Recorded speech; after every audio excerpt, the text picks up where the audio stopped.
nitie amendment moro monego time e constitution mar Kenya ka. Chik ni en tie to ok luwe. And chik ni en about these our political parties. Sama wuoyo kodi ni members mag parliament, governors, senators, women reps, mathin sana monge chama magin go.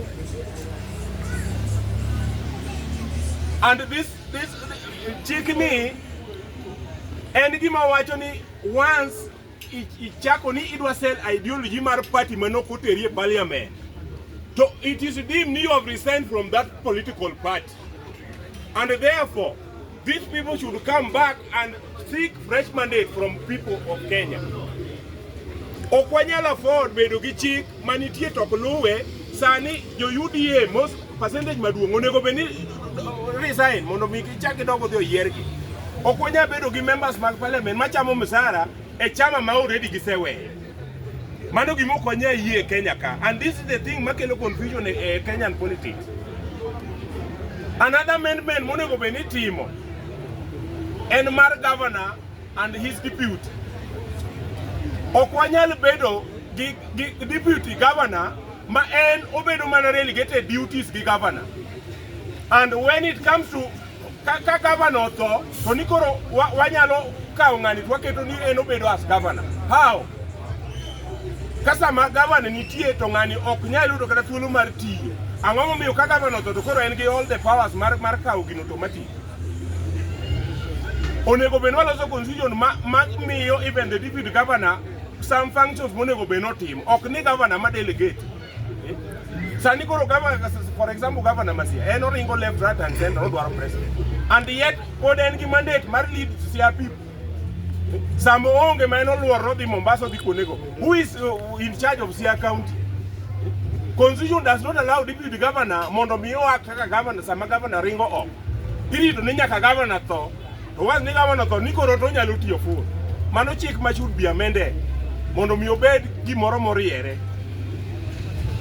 Adhi e siasa.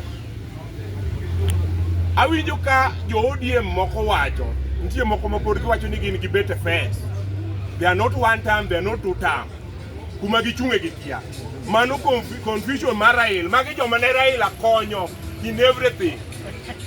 Manyo ne ombulu, miyo gi certificate, koro sani piny otaro gi gin e chula, gikia kuma gichom.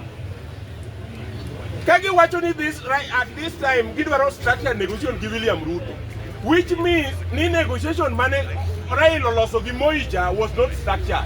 Donge ne gintie joma wacho ni onego tim structured negotiation. Donge jogi ne nitie gi Raila. Manyiso ni jogi no wuondo Raila. Ouru Raila timo go negotiation ka. Mano pod giwacho ni it was not structured. Magi dwa timo gi Ruto to koro ere adieri ma wan go ni it's going to be structured. Wan kaka joluo okwada winjo tam mora mora nwaketo conditions gine William Ruto, nikech William Ruto osenyisowa hera moro ka ma okuche gi pok onyisowa.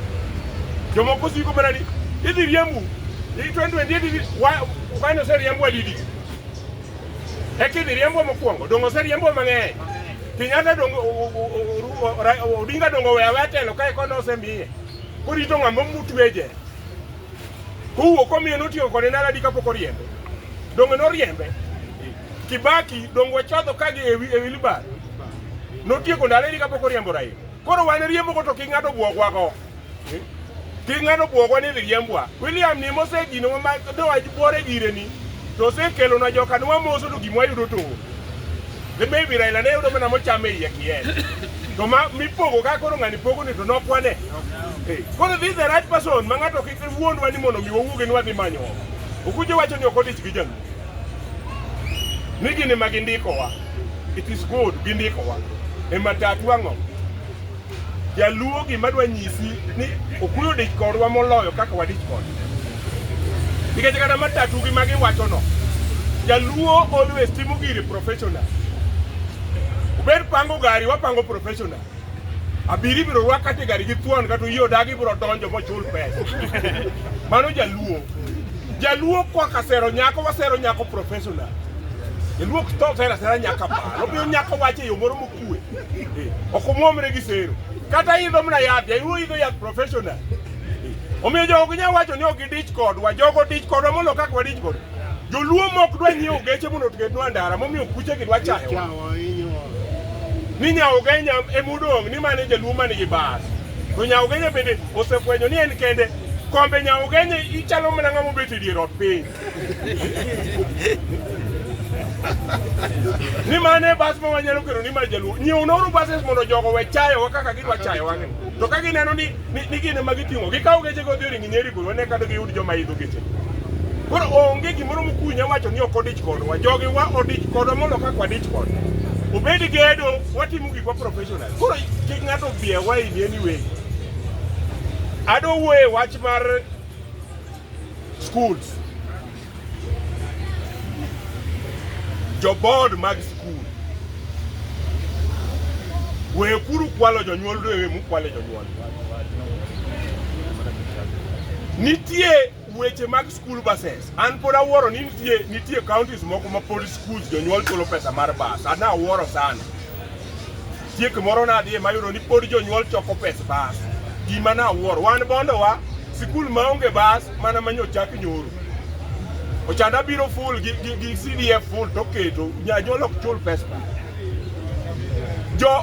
jo board we uketo wani wachulo bus ni ichulo loan mar bus to ok unyisowa ni bus ni nonyiewe pesa di to deposit nobedo deposit pesa di to nodong' adi ok wanyal chulo 1,000 every term ne bus ma already na yudo kanyo karingo higni 5 mokalo mano gimoko biye aspirant onego bed ni dhi pesa mag buses gi bedo audited mondo mi wang'e ni pesa mane bus okel bus liel every weekend pesa mag dhi gele titimo gang'o ang'o mi pod imanyo mana pesa kuom jonyuol miporo go jonyuol left right and center mano gimoko biye aspirant and this thing is being done by the chairman mar board not even the school tieko kamano